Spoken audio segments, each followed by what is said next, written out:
tangking galing sa entablado at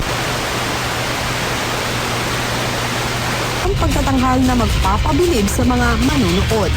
Porsigido ang mga Villa housemates alang-alang sa maaaring ikalawang diretsong pagkapanalo sa weekly pass.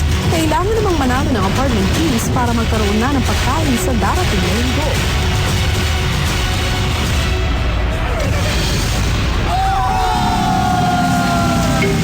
Ilang sandali bago ang final performance ng weekly pass, sabay-sabay na kinausap ni Kuya ang teen housemates. Teen housemates, pinapaalam ko sa inyo na 50% na makukuha ninyo na puntos ay manggagaling sa mga inimbitahan kong hurado. At ang kabilang 50% ay manggagaling sa taong bayan. Dito si Ivan. Ivan? Huwag ganon, guys. Huwag ganon. Dami naman si Ivan, pero yung mga nasa kabila, tapos si Ivan, dami. Bakit ba? Wala lang sa itsura eh. Sasayaw naman yun. Baban lang ha. Ilang saglit pa'y nagsimula na ang clash on stage ng teen housemates.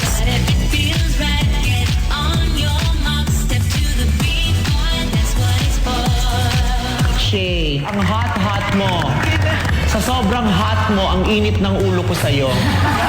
Consider ko yung effort na binigay nyo. I really appreciate your effort na kayo nakapag-choreograph ng ganyang ka-cute.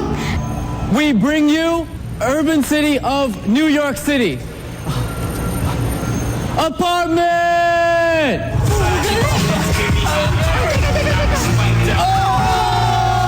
Si Romeo, no? Magaling pala sumayaw ni Romeo. What happened to the intro? Kulang ng angst. Tao na bahalang magkusga. Tao na bahalang. Sino nga ba ang papabura ng taong bayan? Anong scores ang ibigay ng mga hurado? Kaninong bayang mananalo sa weekly cast? At ang mas mahalaga, sino sa limang natitirang nominado ang mapapalabas na sa bahay ni Kuya? Ang mga kasagutan, aalamin natin ngayong gabi sa Pinoy Big Brother Teen Clash 2010 First Eviction Night. Mga kapamilya, simula na naman ang lingguhan nating pagkikita-kita dito sa harap ng bahay ni Kuya. Dahil simula na nga ng linggo-linggong pagsalubong sa mga kabataang mapapalabas ng Big Brother House. Simula na rin ang pag-abang natin na kada linggo ng mga bagong pasabog ni Kuya para sa kanyang mga teen housemates. Ito pa rin ang Pinoy Big Brother Teen Clash of 2010 First Eviction Night! Hello, Philippines! Yes!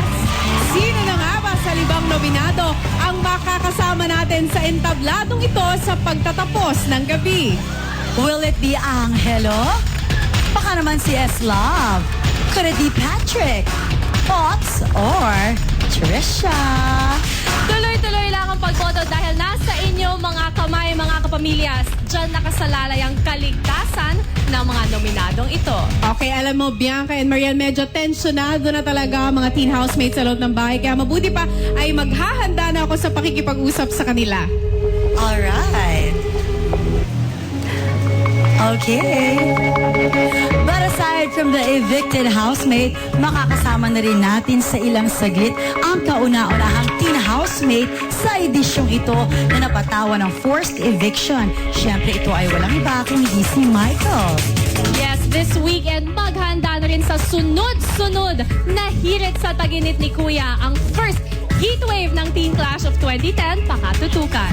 Pero ngayon, kailangan na natin isara ang overnight voting para sa weekly task ng mga housemates. Voting is now officially closed para ito sa weekly task ng ating mga housemates. Yes, once again, hindi na po pwedeng bumoto kung sinong barkada ng housemates ang mas magaling sa kanilang weekly task na teen entertainment. At kinaklaro muli namin na tapos na ang botohan para sa weekly task pero tuloy-tuloy pa rin ang botohan para sa mga nominado. Yes, that's right. At ngayon, alamin naman natin ang resulta ng ginawa niyong pagboto for the weekly task plus the scores na binigay ng mga hurado sa ilang saglit. Pero ngayon, silipin muna natin ang mga teen housemates sa loob ng bahay ni Kuya. Ni Kuya, Tony.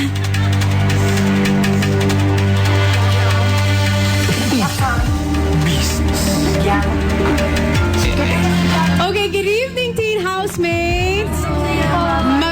gabi.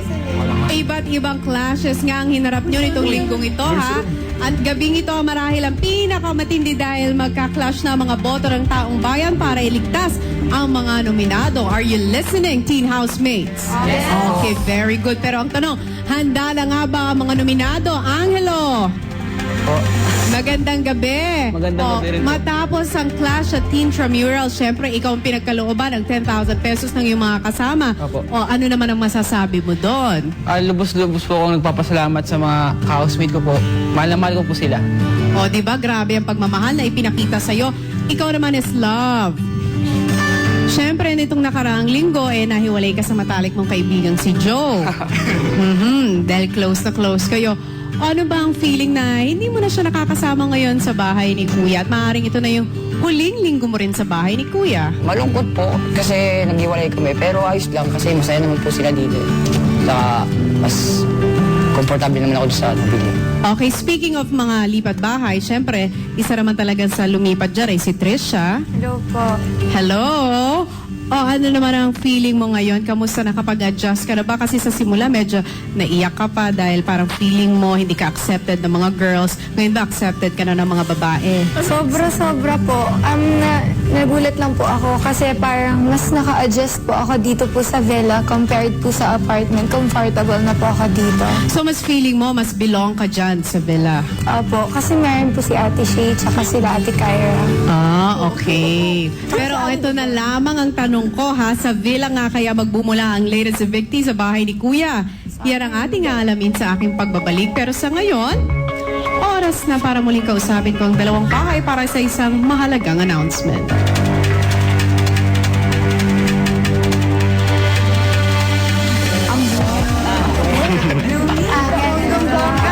Good evening, teen housemates! I am back!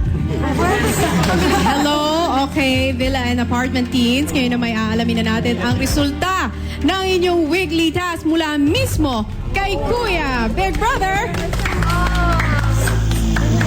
Teen housemates, oras na para malaman ninyo ang resulta ng inyong weekly task.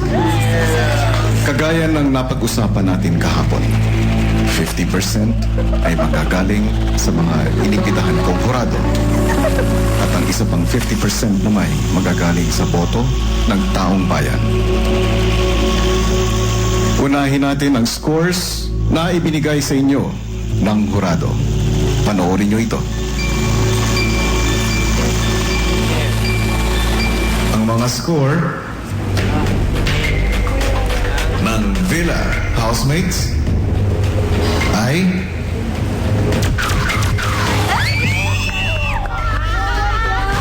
ang mga scores ng apartment housemates ay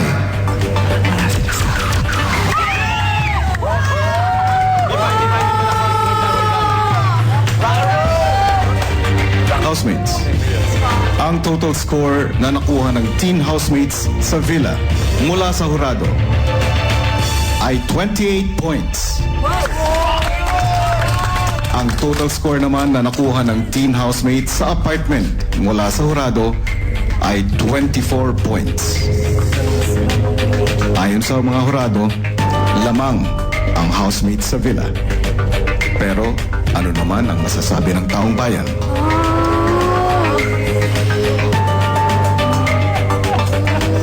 Ang villa housemates, ayon sa taong bayan, ay nakakuha ng 50.27% of votes. Ang apartment teens ay nakakuha ng 49.73% of votes.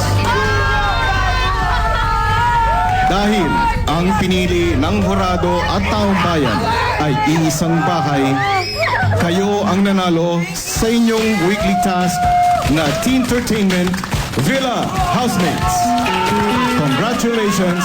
Sagana kayo sa darating na linggo. Pero wala lang ako dito.